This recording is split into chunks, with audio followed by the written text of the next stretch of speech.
and take my protein shakes. Maybe I'll move out to California, train at Gold's Gym, and I'm gonna get really big. I'm gonna win contests. I'm gonna be a movie star, too. Please welcome a man whose story embodies the American dream. One thing I learned about America is that if you work hard and if you play by the rules, this country is truly open to you. You can achieve anything. Dude, that is a pipe dream. That is a pipe dream, okay?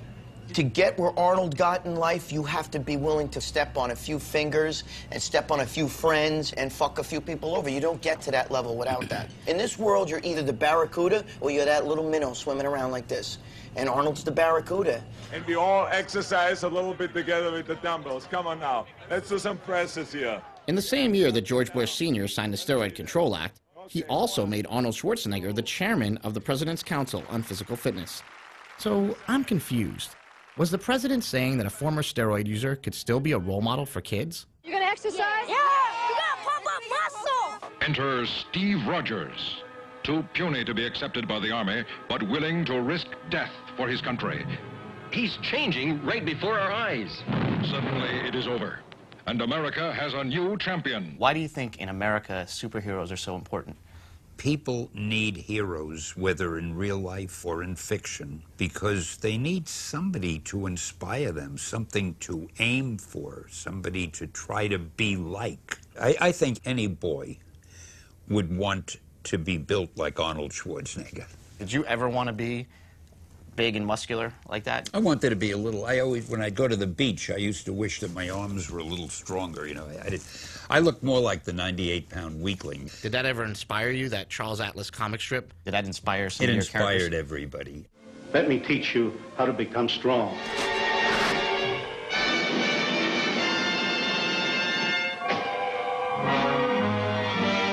When you're young, you get impressions that pretty much last you all your life.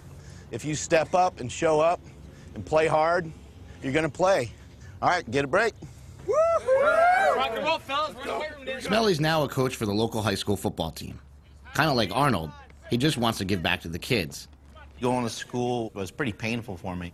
Oftentimes, I can find a kid who was like me, who maybe didn't have the best confidence, and show them how to lift weights and build them up physically and mentally.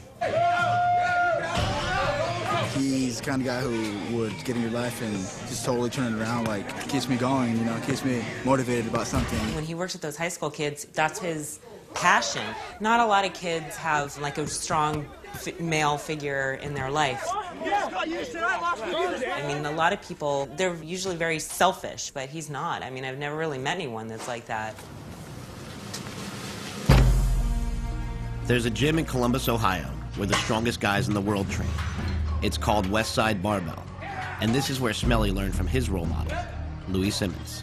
I've got a philosophy like many. When you go to war, you go to kill. You don't go to get killed. There's nobody in this place that's not trying to be the best athlete in the world. Everybody here's trying to achieve an elite level of success. Pretty much as you're a kid, you always want to be the strongest, you know what I mean? I always want to be the strongest guy. And I still want to be that, you know what I mean? Take it up, in 1959, my father showed me a book. It was about the Russians taking testosterone. So I said, well, what the hell, you know? First chance I get, I'm going to do some of this. And so I did. I've actually been on anabolic steroids for 36 years.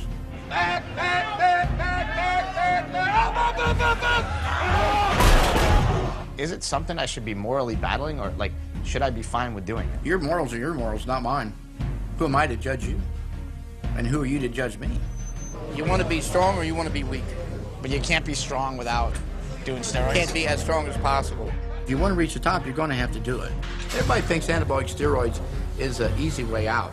The people that train for anabolic steroids train way harder than people that don't. Regardless of what people think of Barry Bonds, you can't take a bottle of testosterone, put on Barry's baseball uniform, and make him hit 700 home runs. Barry's got to go out, train, and hit the 700 home runs. But what if a scientist came up with something better than anabolic steroids? You see cows, you see immense, powerful cows. They basically have changed their genes. If they could change your genes, would that be illegal? What would they do then? Just ban sports in general? Oh, my Lord. When people see these, is the first question, how many hormones do you pump into them? Well, it's two comments. One would be, oh my gosh, what did you do to that thing? And secondly, it looks like Arnold Schwarzenegger. This is a Belgian Blue Bull. 2,600 pounds. All muscle, all natural. So tell me again, you're all natural. You're not taking anything. Dude, I think you're ready for Congress. He has a genetic mutation that allows him to grow double muscle, and scientists have figured out how to genetically alter humans the same way. Dr. Lee Sweeney is using this technology to try to cure muscular dystrophy. It's obviously going to become more and more evident that, what we call talent is, really genetic variation. There's genetic enhancement available that might be able to, give you what nature didn't give you.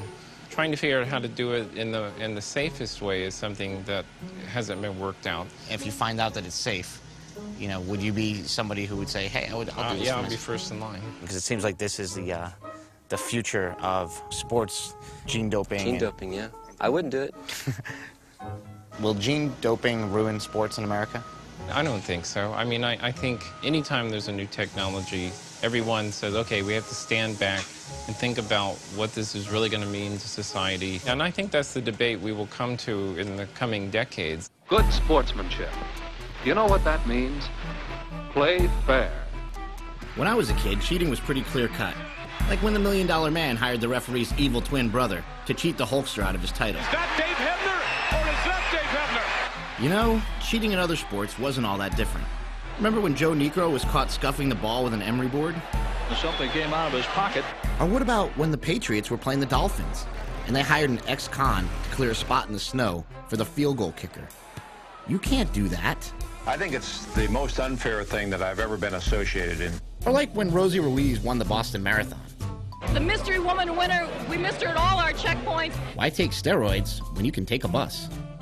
And who can forget when Tanya Harding hired a goon to take out Nancy Kerrigan's knee? I guess if you can't beat him with a lead pipe. But somehow, steroids seem kind of different. I thought in undergraduate school and in college I was a pretty good athlete. But I find myself angry in my gut. Because these are the same guys who would have taken me out. Not because they had more God-given natural talent than me, but because they enhanced with artificial means. If using steroids is cheating, seems like a whole bunch of other stuff should be cheating too. Take Tiger Woods, for example. He had LASIK eye surgery, and now his vision's 20/15. That's better than perfect. My eyes are stable, my game's a lot better. I feel pretty good coming in. In a game that relies so much on depth perception, wouldn't superhuman vision be a performance enhancement? Then there's cortisone shots. They helped Kurt Schilling win the World Series, and those are steroids too. Truth is, corticosteroids can have worse side effects than anabolic steroids, but they're used in sports every day. He had a 20-minute cortisone shot after Monday's match after his back tightened up. Here's an even more confusing example. Floyd Landis claims that he did not take steroids to win the Tour de France. Truth is, I didn't use testosterone like I'm accused of doing. I didn't cheat. I didn't do anything outside of the rules. I won the Tour clean, and I deserve to win. I'm proud of it, and I always will be. But he did sleep in his own altitude chamber.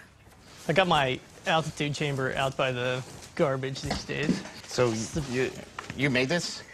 Yeah, it's not actually that hard to make. I didn't make the pipe. I just got the pipe from some construction site where they were putting in a water main. Is the result pretty good? For me, it makes a difference, yeah. And how long do you stay in here for? Sleeping there all night, I don't know, 6 or 7 hours. Is your wife like, what are you doing? Like I'm going to go sleep in the chamber? She hates it. So you just climb in there? Yeah, you want to try it out? You won't have a monitor in there, but I have it set to like about 13,000 feet. See, sleeping in an altitude chamber produces a lot more red blood cells, which means more oxygen in your system, which means more endurance for a cyclist or a long-distance runner. There are 4 ways to increase your red blood cell count.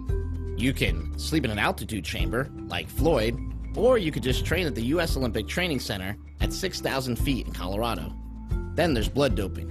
That's when you draw your own blood a month before the big race, then re-inject it the night before. Finally, there's a drug called EPO, which simply tells your body to produce more red blood cells. So that's 4 ways to do the exact same thing, but 2 are allowed and 2 are cheating. You done yet? Hey, that's kind of weird. No, it's nice, man. Once you get used to it, it's nice sleeping in there. What's heartbreaking is my 8-year-old, his two favorite athletes are Barry Bonds and Lance Armstrong.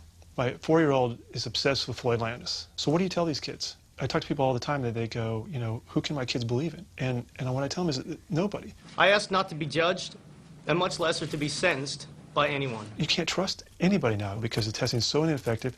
You don't know